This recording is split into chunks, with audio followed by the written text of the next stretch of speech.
Okay, I realize that there's a lot of people who might not understand that your settings on your mouse and sort of your setup might also be holding back your accuracy in shooters. So I thought I'd go over some very basic like starter settings of like where where your mind should be in terms of like your setup.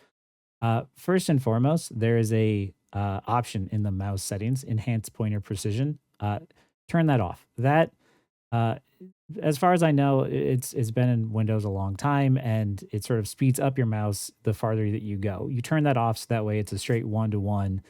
As you slide your mouse across the desk, it travels the same rate every time. So first and foremost, turn that off. After that, your DPI settings. Your DPI settings, it varies from person to person. I have 2 settings. I have it at 800 and I have it at 1500. I use 800 and that's my in-game settings, and my 1500 is what I use for when I'm browsing on my computer and the internet and everything else, right?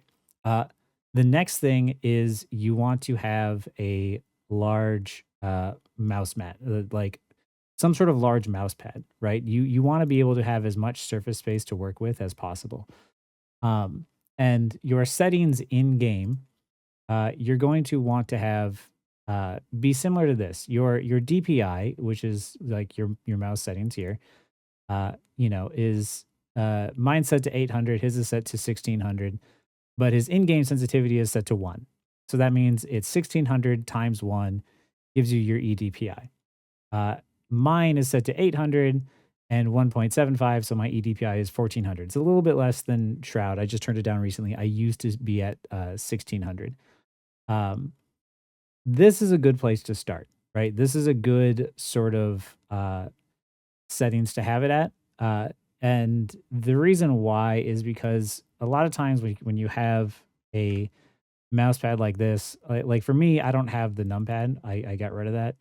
So I have all of this mat space to work with, right? And basically how it goes is that from this X to like this X is like a smooth 180 transition. That is how I know like my sensitivity to be and how I can be so consistent is I know that if I go from one side of the mouse pad to the other side, I can 180 around cleanly. The lower your sensitivity, the more control you have over your aim. You're not moving by your wrist, you're moving by your whole arm movements around the entire mouse pad. Uh, that's generally speaking the sort of setup that PC gamers have, especially pro gamers like Shroud, who's as far as I understand, like one of the best uh, PC gamers shooters out there. So this is a good place to start. Getting your eDPI to be somewhere around 1600 and having that large desk space to work with will heavily improve your accuracy and your aim over time. I've seen a lot of people who just didn't know this, and a lot of people working with, you know, uh, sensitivity that's just far too high. It makes it very difficult to aim. But with these settings here and this sort of setup, you have a lot more control over your aim and accuracy in games. Two more things I forgot to mention that could help with your accuracy is changing up the mouse feet on the bottom of your mouse. I do this, I think, like once a year or so. I can start to feel when the mouse just isn't gliding smoothly anymore. This is a real cheap and easy thing to do. It really helps make the mouse glide a lot smoother across the surface. I highly recommend doing that. And speaking of gliding across the surface, your mouse pad. Cleaning your mouse pad on a regular basis is just a good habit to get into. Mouse pads can, from the oils on your skin, can build up grime and dirt over time. It's good to take them into the bathtub, use a little bit of warm water, some dish soap, soft sponge, and just kind of like do a light scrub over the top of it until it runs clear. And then lay it out on a towel and just let it dry overnight. Be careful about trying to leave it out in the sun to dry because of the fact that the sun can actually damage the mouse pad, especially if you have a mouse pad like mine, which is it's color and it's printed with dyes. Uh, UV rays destroy dyes, so be careful about doing that.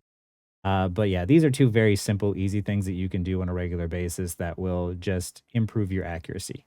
So, before you go into aim labs, before you go into aim trainer, try and make sure that your setup is the best it can be. And from there, if you decide that, you like a slightly higher sensitivity or slightly lower one, then maybe try and tweak it from there. But generally speaking, the eDPI of 1600 is kind of like where you want to start from. Anyway, hopefully some people found this helpful. I know that when I was first starting playing, my sensitivity was really high.